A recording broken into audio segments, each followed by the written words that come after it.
Bem-vindos ao Tranquilamente, um espaço que nós vamos conversar de uma maneira leve e profunda sobre comportamento, emoções e bem-estar. Eu sou Adriana de Oliveira, sou psicóloga, doutora em ciência do comportamento e ao longo dos episódios nós vamos estar explorando juntos temas que fazem parte do nosso dia a dia, desde os desafios emocionais que nós precisamos lidar até as estratégias para a gente poder viver com mais equilíbrio e tranquilidade. Olha só, gente, hoje eu quero conversar com vocês sobre narrativas contadas pela nossa mente. A verdade é que nós somos contadores de história, nós adoramos uma historinha, nós precisamos dela. A verdade é que a nossa linguagem nos diferencia de outros animais, né? Principalmente pela capacidade que a gente desenvolveu de transmitir cultura, a capacidade que a gente desenvolveu de não precisar passar várias vezes por uma coisa para aprender. Uma única vez seria suficiente, uma vez que eu aprendesse a nomear aquilo ali. Isso significa que na prática nós nos tornamos verdadeiros contadores de história. Elas vão nos orientar e elas vão, que eu acho que esse é um grande problema, elas vão nos moldar. Olha só, pensa na sua vida hoje. Como que é a sua vida hoje? Sabe qual que é a verdade? A sua vida hoje, ela é resultado de toda a sua vida, do momento que você começou lá na barriga da sua mãe até esse momento. Cada passo, cada decisão que você deu vai moldando o seu próximo dia. Então, olha só, se eu faço atividade física, sei lá, todo dia, daqui a 2, 3 anos eu tenho uma saúde diferente da saúde que eu tenho aqui. Então, a gente não gosta de falar muito sobre isso, mas a realidade é que a nossa vida, ela é resultado da nossa vida. Ela é resultado das nossas escolhas. Ela é resultado daquilo que nós pensamos a nosso próprio respeito. Ela é resultado daquilo que nós pensamos a respeito do mundo. Isso significa que essas histórias que nós nos contamos, vou te dar alguns exemplos, elas vão de fato nos guiando para a gente ir vivendo a nossa vida. Tem uma frase que eu acho que você deve conhecer essa frase, que é uma frase do Henry Ford, que ele fala que se você acredita que você pode ou que você não pode, de qualquer maneira você está certo. Então, o que a gente está dizendo? Que as nossas crenças, que vão ser transformadas em histórias, vão ser transformadas em narrativas, essas narrativas que a gente vai construindo, elas vão moldando a nossa vida. Elas vão criando o formato do que é a nossa vida hoje. Da onde que isso vem, né? Então, deixa eu te dar um exemplo. Vamos imaginar que você está esperando alguém e a pessoa se atrasa. Nesse atraso de 5 minutos, você começa. Quem a Cláudia pensa que eu sou? Como que ela não me tem respeito? Não, porque se fosse importante mesmo esse compromisso, ela teria dado um jeito de chegar na hora. Olha o que aconteceu. Uma situação de atraso acontece e o que nós fazemos imediatamente? A gente faz um frame, a gente cria uma história, a gente vai dar sentido para aquilo. Para vocês terem noção, nos estudos em psicologia comportamental sobre regras, uma das coisas que a gente sabe é que quando você dá uma regra implícita para uma pessoa, que é uma regra que você não tem todos os componentes ali descritos claramente, você sabe o que as pessoas fazem? Elas completam a regra. E elas completam a regra de maneira diferente. Elas completam a regra na história delas. Então, a regra, quando ela é implícita, ela vai ser preenchida pela minha história. Agora, imagina quando eu tenho uma cena e eu vou precisar descrever por completo essa cena. Nesse momento aparece o nosso narrador, o nosso contador de história, que na verdade somos nós mesmos. Tudo bem até aqui? Olha só, da onde que vem? Por que eu tenho um adulto que, diante de uma situação de término, essa pessoa tem o seguinte raciocínio: eu não presto, ninguém gosta de mim, eu nunca vou ser amada, melhor me matar. Olha o raciocínio que vem acontecendo diante de uma situação de término. O término ele é real, a perda é real, a dor ela é real. Agora, tudo que nós nos contamos a partir daquele evento, e se isso vai potencializar ou não os meus estados emocionais, isso vai depender das histórias que eu conto, das histórias que eu me conto, ok? Porque no final das contas é isso. Agora, eu e você somos indivíduos, nós nascemos como indivíduos não verbais. Se você pega um bebezinho, ele vai chorar, ele vai gritar, ele vai ter várias respostas emocionais, mas ele não vai conseguir descrever o que ele está sentindo, o que ele está pensando. Quando que a gente vai começar a aprender o que a gente está pensando? Quando a gente começa a falar. Então a gente começa a desenvolver a linguagem e diante de uma resposta emocional, o que os nossos pais começam a fazer? Você está irritado? Você está triste? Ah, olha só como você está alegre. Nós precisamos, essa é a verdade, na nossa construção enquanto indivíduos, a gente vai precisar do outro porque é o outro que faz a nomeação pra gente. É o outro que me diz o que eu estou sentindo, é o outro que me informa o que está acontecendo. Então, a construção das nossas narrativas, elas começam efetivamente na nossa infância, na nossa primeira educação. E aqui a gente já vai ter um problema acontecendo. Sabe por quê? Existe uma galera aí que tem filho e que eles têm na cabeça deles que para você ter filho, para você ser um bom pai, você precisa ser uma pessoa estável emocionalmente, você precisa ser uma pessoa equilibrada, você precisa basicamente ser um semideus ou ser uma pessoa sem problema. E aí, o que esses pais começam a fazer? Passam a esconder dos seus filhos coisas que estão acontecendo. Então, por exemplo, o casal tá brigando e eles brigam no quarto, e eles tretam. Só não fazem isso na frente das crianças. Aí daqui a pouco essa criança vê a mãe triste. Essa mãe tá triste, essa criança vira e fala: mamãe, você tá triste? Aí sabe o que a mãe fala? Não, não tô não. Peraí, como assim não tô não? A criança sabe que ao sentir aquilo é tristeza, mas por que na mãe não é tristeza? O que tá acontecendo? E a partir disso a gente vai começar a entender o mundo. Aconteceu alguma coisa? Não, não aconteceu nada. E por sermos indivíduos verbais, nós começamos a contar aquela história. Quantas crianças carregam até as suas vidas adultas sensação de que elas eram responsáveis pelo casamento ou pelo divórcio dos pais? Ou pela felicidade ou pela não felicidade desses pais? Ah, mas elas não tinham responsabilidade sobre isso. É verdade. Mas no momento que esses pais estão infelizes e brigando, e essa casa emocionalmente tem muita tristeza e muita ansiedade, isso não é nomeado corretamente, não é incomum a criança trazer isso para ela. Então ela deve estar sendo responsável por alguma coisa que está acontecendo nesse sentido. Além dessa confusão que vai acontecer, imagina, de que eu estou aprendendo a ler um mundo através de um outro que nem sempre descreve esse mundo corretamente para mim. Essa é a verdade. Além disso, eu começo a ouvir nesse processo quem eu sou, porque além dos meus pais estarem me ajudando a descrever as minhas emoções, o que eu sinto, o que eu deixo de sentir, eles também estão me ajudando a entender quem eu sou. Ela é tímida, ela é extrovertida. Ah, essa menina é um bicho do mato. Nossa, fulano é tão inteligente. Nossa, como você é burro. Todos esses adjetivos que a gente vai recebendo ao longo da vida, de uma certa maneira, são esse outro descrevendo para nós quem nós somos naquelas situações. Essas vozes vão ficar na nossa vida, ok? Essas vozes vão ficar. Começa lá na infância, isso vai vir na nossa educação. Isso vai passar pelas nossas experiências de vida. Então, tudo que eu vivi, de bom ou de ruim, isso vai ficando registrado. Viajar é bom. Esse lugar é ruim. Pessoas assim são divertidas. Ah, não, pessoas assim me fazem mal. À medida que a gente vai vivenciando, experienciando a vida, nós vamos criando essas molduras verbais.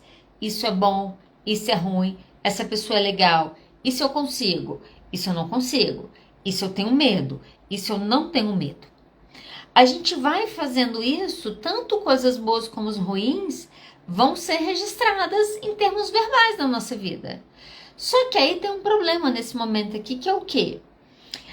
Nós sabemos hoje que a memória, vai ser sempre mais fácil você guardar uma informação se essa informação tiver uma emoção associada. Por isso que situações que nos produzem muitas emoções, a gente dificilmente esquece. É muito difícil uma mãe esquecer a primeira vez que ela viu o filho dela, porque o grau de emoção que ela vivencia faz com que essa memória seja guardada de maneira muito vívida, ok? Então, emoções intensas vão fazer com que a gente guarde aquele evento de uma maneira mais firme. Só que nós temos uma tendência a registrar mais emoções associadas à nossa necessidade de sobrevivência. Nós somos uma espécie que a gente necessita sobreviver, essa é a verdade. O que isso significa na prática? Que de maneira geral, rapidamente nós nos condicionamos a ver tudo que tem de ruim no mundo e adjetivá essas coisas. A gente tem uma tendência a olhar para o foco na coisa pior. Por quê? Porque o pior pode colocar a minha sobrevivência em risco, ok? E eu não quero morrer, essa é a verdade. Nós somos uma espéciezinha que a gente quer qualquer coisa menos a morte.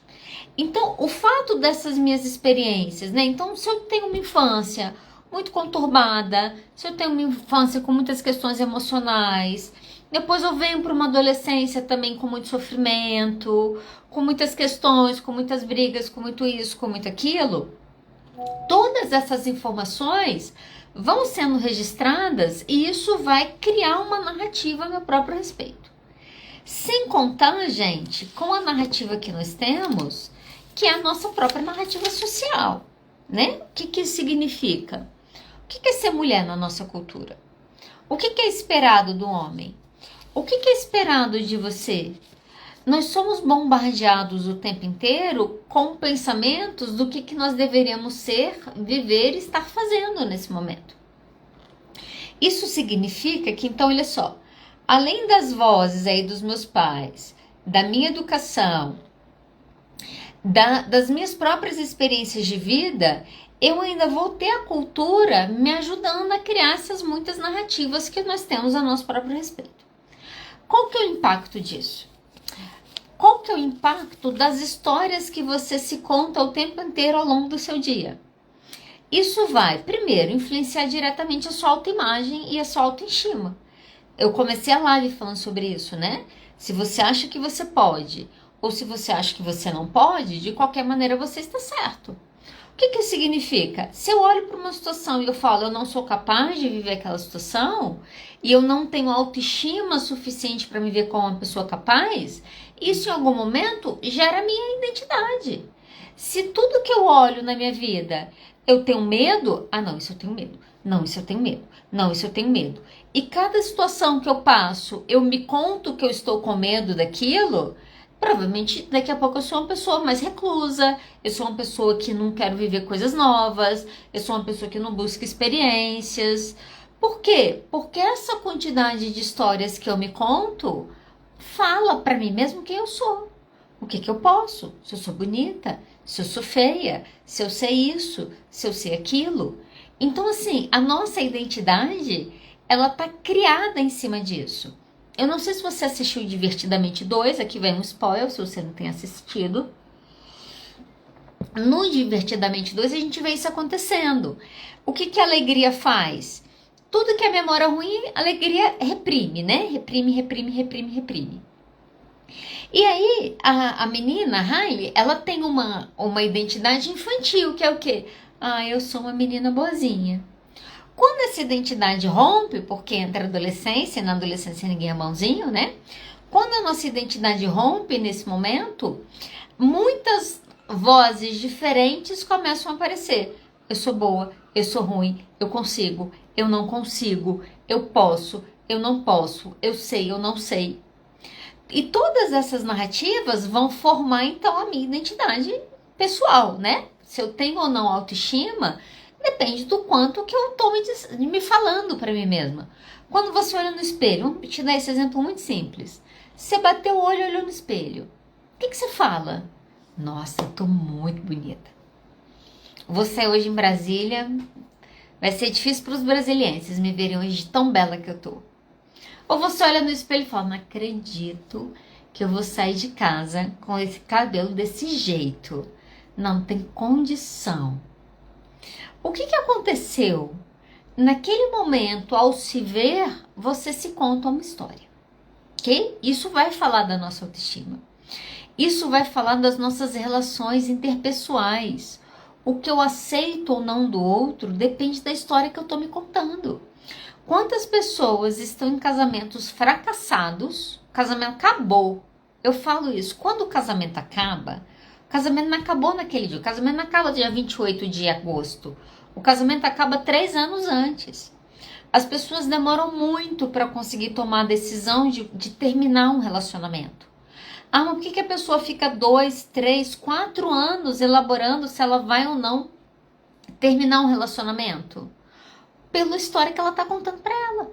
Muitas vezes a história que ela se conta é que ela não é capaz, que não tem coisa melhor. Eu lembro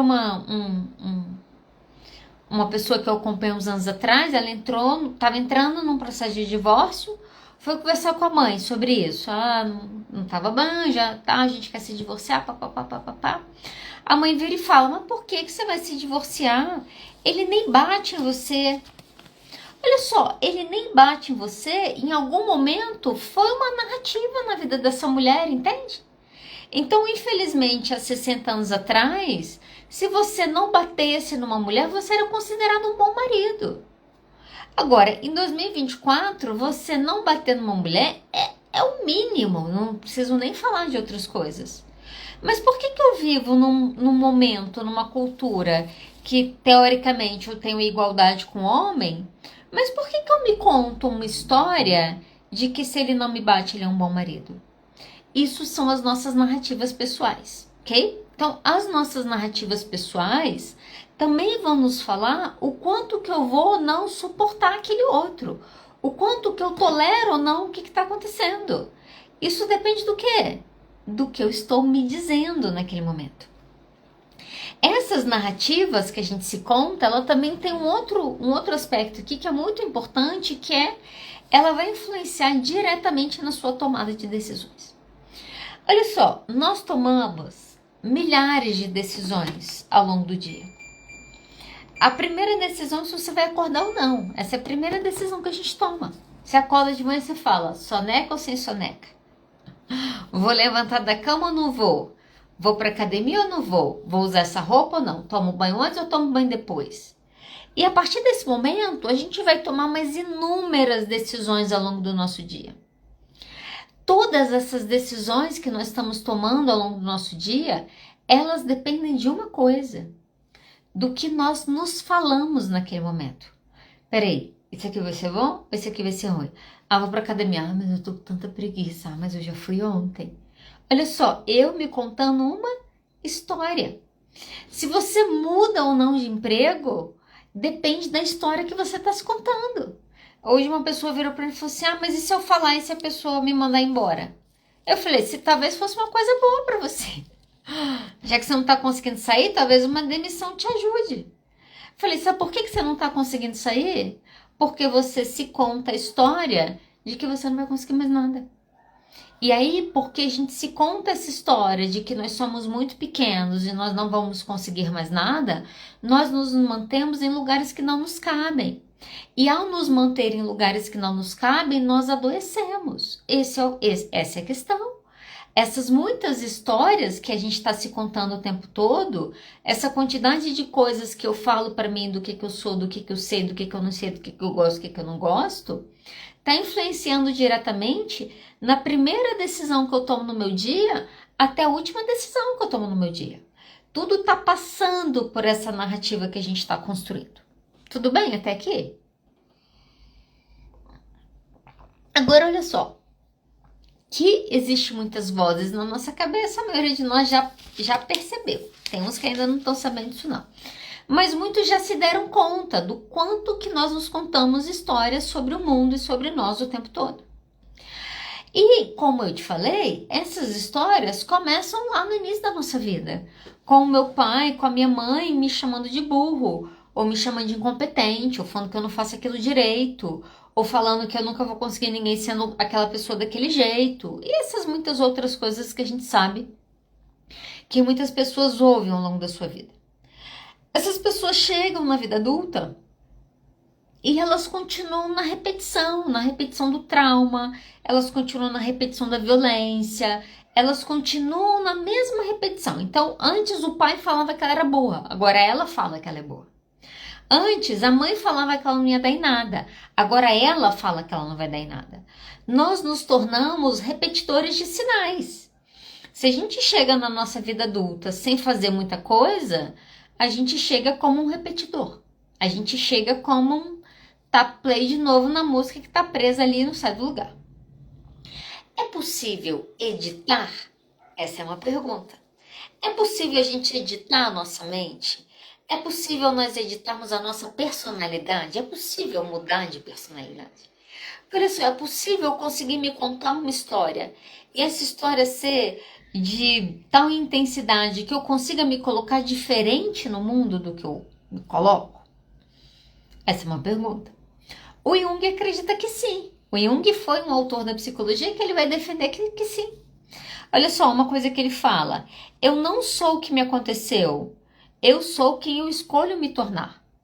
Quando ele fala isso, ele está falando dessa possibilidade de edição.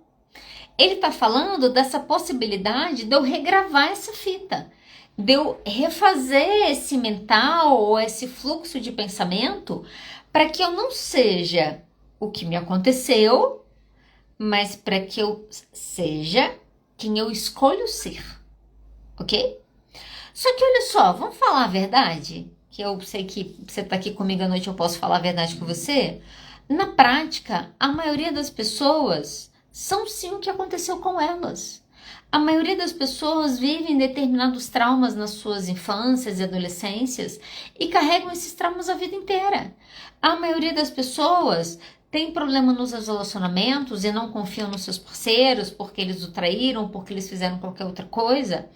E elas continuam num casamento e elas vivem depois mais 20, 30 anos desconfiando o tempo todo daquele outro. A maioria das pessoas são repetidores de sinais. Essa é a realidade, ok? Então assim, Jung, com certeza um cara otimista, mas na prática, são poucas as pessoas que realmente vão conseguir editar. São poucas as pessoas que vão conseguir regravar essas frases. Deixa eu te dar um exemplo do que eu estou dizendo para você não achar que eu estou exagerando. Deixa eu te passar alguns dados rápidos sobre o nosso país. A estimativa é que 40 milhões de brasileiros têm algum transtorno de sono. 40 milhões. Entre 30% e 35% dos brasileiros que trabalham estão num quadro de burnout. 19% dos brasileiros têm algum transtorno de ansiedade. Em torno de 6% dos brasileiros têm depressão. Em torno de 2% dos brasileiros têm transtorno bipolar e borderline. Ok? 2% para cada. Posso continuar a lista. Quando eu começo a te passar essa lista, eu tenho clareza de uma coisa. A nossa população é uma população adoecida.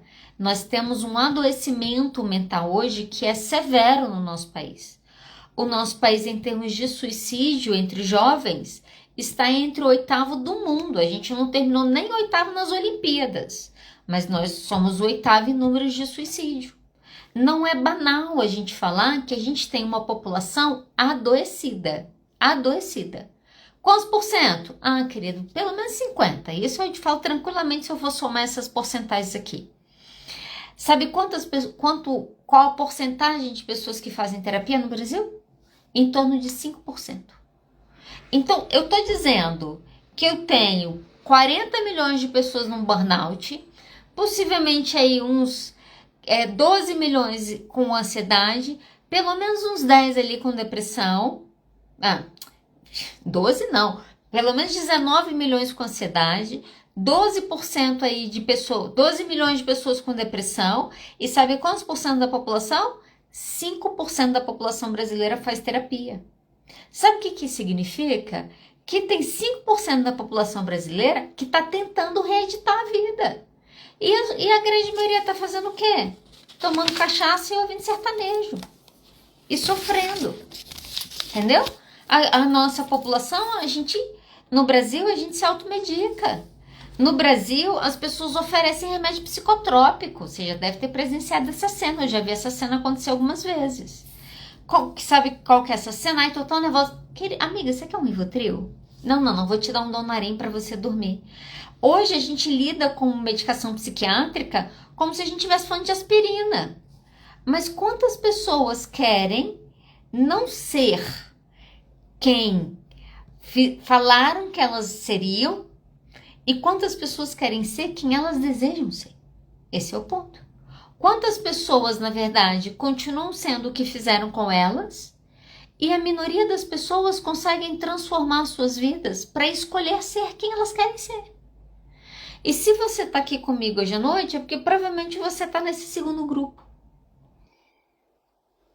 Se você fez terapia, você está no grupo que está tentando reeditar, ok? São todos? Não. Essa é a realidade. Eu costumo dizer o seguinte, que a terapia é para todos, mas não são todos que são para a terapia. Porque a terapia te leva para lugares de decisão. E não são todas as pessoas que estão dispostas a irem para esse lugar. Essa é a realidade. Mas você está no grupo dos dispostos, ok? Então você está no grupo daqueles que decidiram que querem reescrever, querem editar a sua vida, querem reeditar essa história.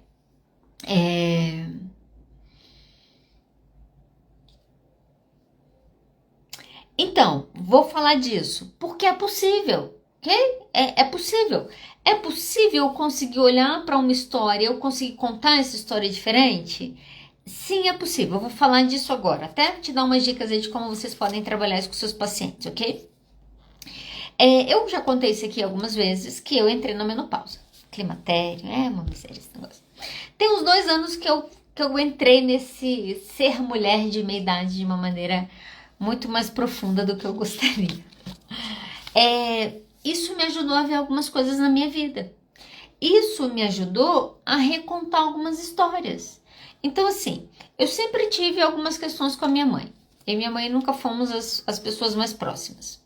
E parte de algumas dessas questões que eu tinha com minha mãe era pela maneira que eu interpretei muita coisa do que aconteceu. Minha mãe me provou disso, minha mãe tomou essa decisão sem pensar em ninguém, e ela fez isso, e ela agiu desse jeito. Eu tô de fora, olhando para aquele comportamento, interpretando aquele comportamento e vivenciando aquela série de emoções ligadas àquilo ali. Quando eu chego nesse momento da minha vida, que eu falo, não, peraí, ela passou por isso que eu tô passando? Ela sentiu isso que eu tô sentindo? Não, eu interpretei isso de maneira totalmente errada. Quando nós fazemos isso, a psicanálise vai falar muito sobre isso, né? Essa capacidade que nós temos de ressignificar a nossa história, de olhar para o fato na nossa história e falar, não, peraí, eu preciso me contar de novo essa história. Não tá fazendo muito sentido essa história que eu tô contando. Eu fui, esse ano, início do ano, eu fui pra Chapada com umas amigas. E aí a gente decidiu se fazer uma aventura lá e tal, eu sou super medrosa. Falei, não, acho que eu não quero e tal. Não, vamos, você quer insistir, eu fui. E aí filmaram o negócio lá, a gente fazendo. Quando terminou, minha esposa falou, e eu falei, não, acho que eu nem gostei. Ela olhou pra mim e ela falou, tá, depois a gente conversa.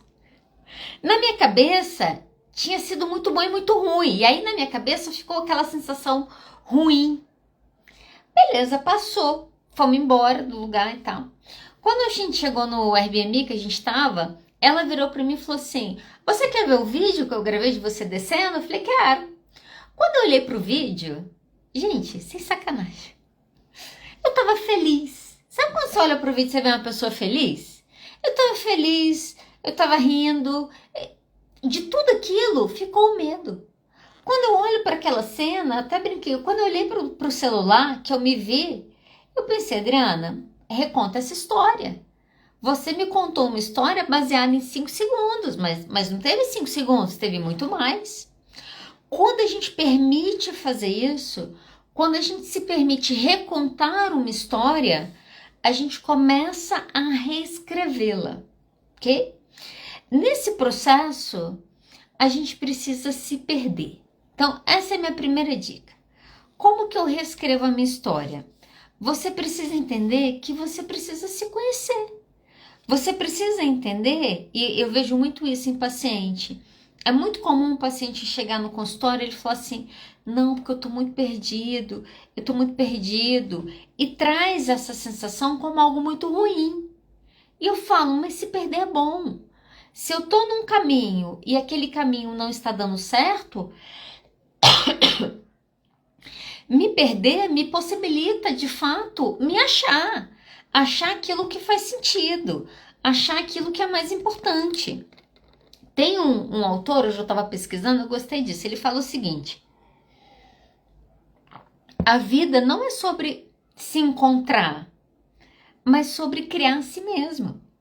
A vida não é eu saber o que falaram de mim. Eu tenho um programa, não sei se eu já comentei isso aqui com você.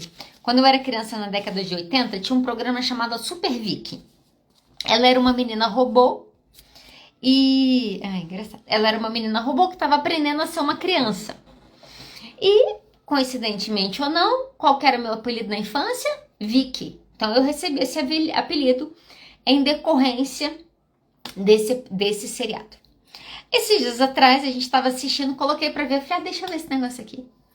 E eu comecei a ver aquilo, eu comecei a olhar para aquele vídeo, eu pensei, não acredito que eu era assim.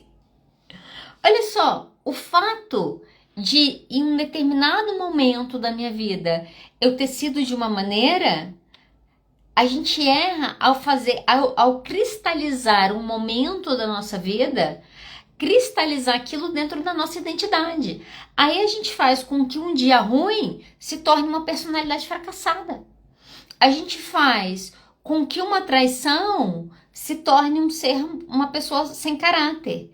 A gente transforma um momento, a gente transforma uma cena num adjetivo que a gente traz para definir a nossa vida. Isso é uma maluquice. Olha só, na nossa vida, para você se achar, vai fazer parte você se perder. Vai fazer parte você estar confuso em determinados momentos. O que você precisa fazer para editar a sua história? Precisa se conhecer. Conhecer quem você é, conhecer o que você gosta. E não o que você acha que você gosta, porque afinal seu pai sempre quis que você fizesse aquilo ali. Faça terapia.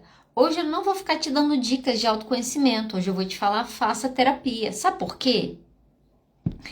Se você não tiver coragem para fazer terapia, qualquer outra jornada de autoconhecimento vai muitas vezes ser uma tentativa de autoengano.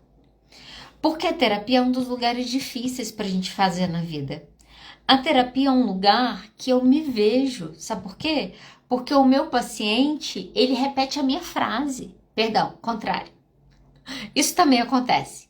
Mas eu, enquanto terapeuta, eu falo o que o paciente me falou. O que isso significa na prática? Que a terapia é um lugar que você se ouve. Nós não nos ouvimos através dos nossos maridos, das nossas esposas, dos nossos filhos. A gente não ouve a gente. A gente quer que eles nos ouçam e a gente precisa fazer o exercício de escutá-los. Quando você vai para uma terapia, você vai para a terapia para ouvir o que você está pensando. Ah, mas eu não quero fazer terapia. Vai fazer meditação. Dá quase no mesmo. A diferença é que na meditação a sua cabeça vai ficar que nem uma maluca, falando sem parar, a começar que você está perdendo tempo naquele momento, né? Quem não gosta de fazer meditação, o primeiro problema da meditação é, ai meu Deus, estou perdendo tempo. A gente não consegue ficar sozinho com a gente. A gente não consegue ouvir o que a gente está pensando. Por que nós temos tanto medo das nossas próprias verdades? Vá fazer terapia. Ok? Terapia é um caminho difícil, terapia é um caminho doloroso, mas a terapia é sim um lugar de você reescrever. Eu comecei a fazer aula de inglês, estou fazendo aula de inglês aí, voltei. E aí eu já estava na aula de inglês, e a professora perguntando de planos, aquela coisa que você tem que ficar conversando, né? E ela perguntando de planos, ela me perguntou o que eu quero fazer, assim, né? O que você planeja em termos profissionais, suas empresas e tal. Eu falei, eu gosto muito do que eu faço. Hoje faz 20 anos que eu sou psicóloga, gente. Me formei em 2004, no meio de 2004, agora, né, dia 27 de agosto, 20 anos aí que eu atuo enquanto psicóloga. E eu sou muito feliz com o meu caminho, eu gosto muito do que eu faço. Primeiro que eu gosto de ouvir histórias. Eu gosto de conhecer histórias. Eu adoro aprender. Então, cada paciente que eu tenho é uma oportunidade que eu tenho de conhecer um universo completamente diferente. Eu gosto disso. E eu tava falando, e além disso, eu gosto de ver. Eu gosto de ver as pessoas se transformarem. A terapia é um lugar muito bonito. Eu já vi muitas pessoas assim mudarem as suas vidas no nível de eu falar, caramba, como que essa pessoa conseguiu?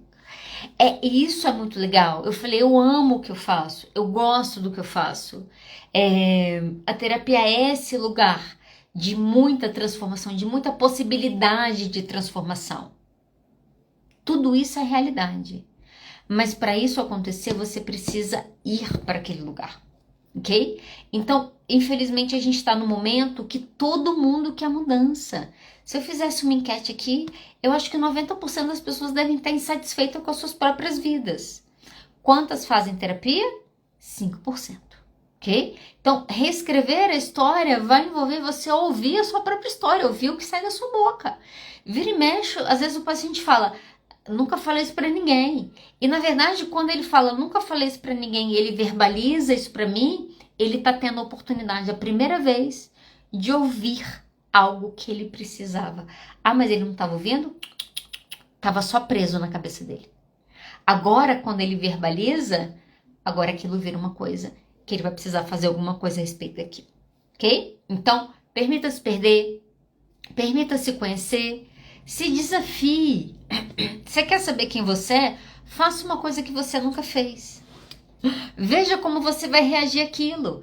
Veja como você vai lidar com a frustração. Veja como você vai lidar com o frio na barriga. A gente precisa, muitas vezes, eu preciso sair desse parquinho do terror que a minha vida virou, nessa montanha russa do inferno que fica bom, fica ruim, fica bom, fica ruim, fica bom, fica ruim. E é sempre o mesmo problema. Você está num disco arranhado. Você está num looping. Se a sua vida está no looping, ela precisa de mudança. E uma das maneiras que a gente tira a nossa vida desse looping é fazendo coisas que nós nunca fizemos. É se permitir fazer coisas que você nunca fez, né? Eu tenho falado sobre isso. Se permita atos de coragem. Você vai descobrir. Entra num chuveiro frio para você descobrir o que você pensa a seu próprio respeito. Toda vez que eu tomo banho frio, eu xingo. Eu descobri que internamente eu sou uma pessoa que xinga muito. Eu amo conforto. Oh, meu Deus, como eu gosto de conforto. E quando eu me ponho numa situação nova que eu nunca sei, eu vou precisar aprender, eu vou precisar me descobrir. Então se desafie, sabe? Faça coisas que você nunca fez. Esse final de semana eu estava conversando com a minha esposa. Eu tenho um seguinte problema. Eu tô aqui te falando, faça coisas novas, faça coisas novas. E é uma coisa que eu tenho procurado fazer na minha vida. Então, eu viro e mexo, eu tô me desafiando para fazer alguma coisa. Mas eu não sei se você é assim, mas eu tenho o seguinte problema. Vou te dar um exemplo do inglês. Não, quero fazer inglês e tal. Fui, arrumei, não sei o quê. Me matriculei e fui. Fui para a primeira aula de inglês.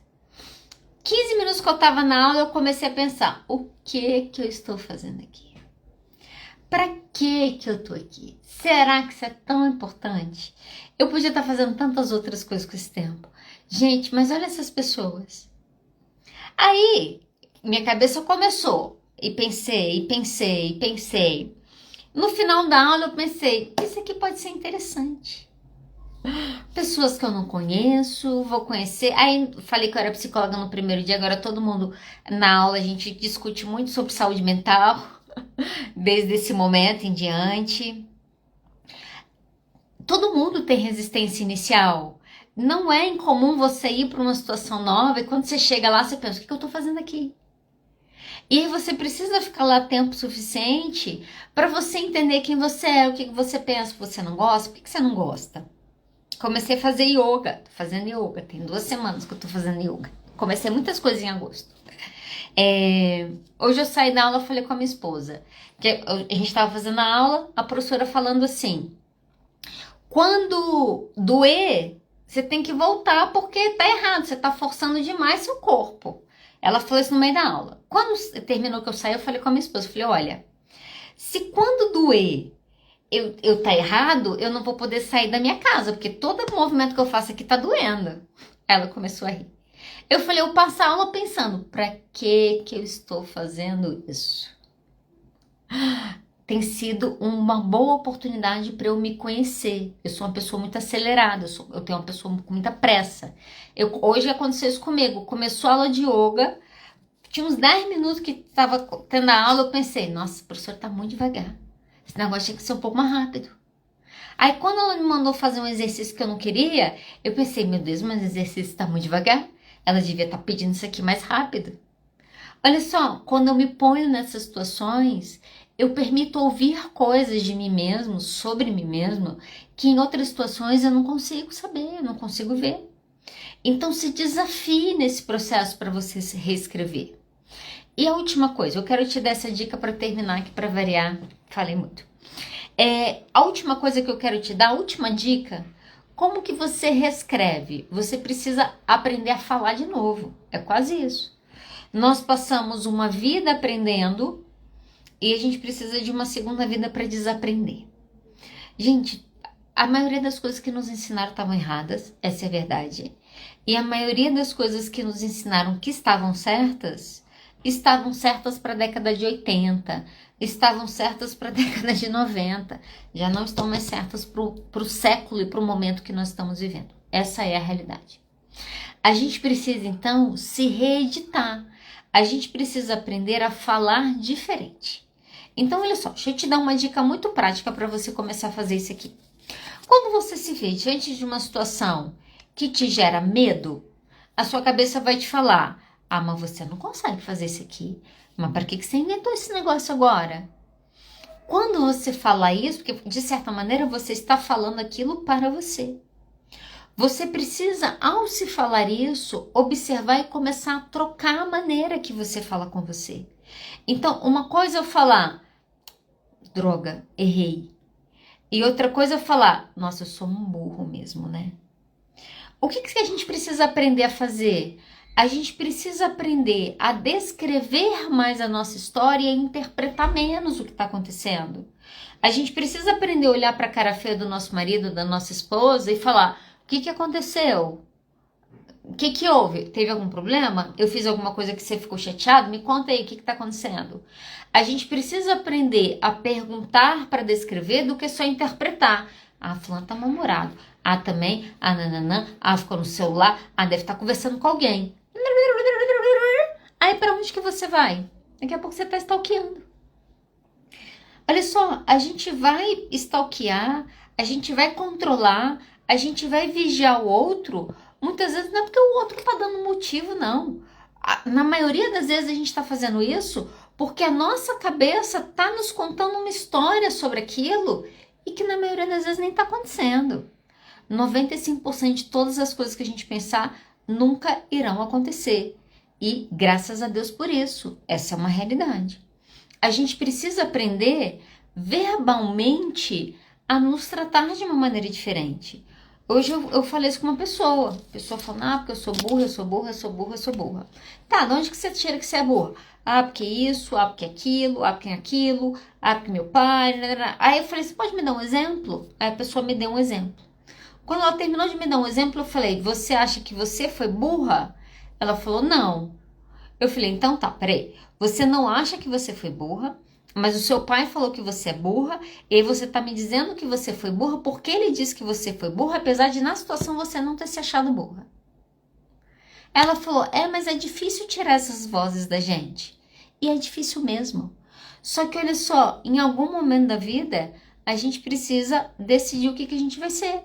Se a gente vai ser essa fitinha que fica numa reprodução infinita e que a gente vê um monte de adulto de 50 anos que continua tendo comportamento de criança de 5, ou se nós vamos de fato nos tornar aquilo que nós queremos ser.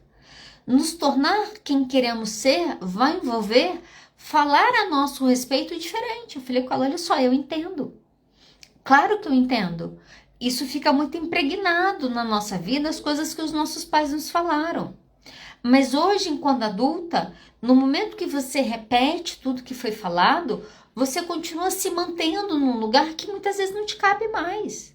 Então, não adianta a gente querer que os outros mudem conosco.